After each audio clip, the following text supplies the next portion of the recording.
Hor zegoen Maria Txutxena, sakanan eserita,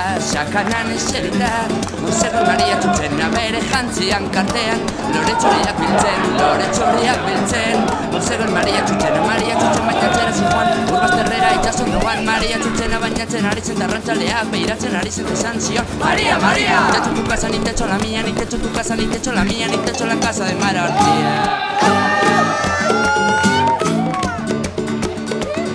Esan ze lore nahi duzu, eta nik hartuko dizut, Esan ze lore nahi duzu, azuten edo amapola, edo itxas miraria, elkaritz egiteko, bakarri zauden.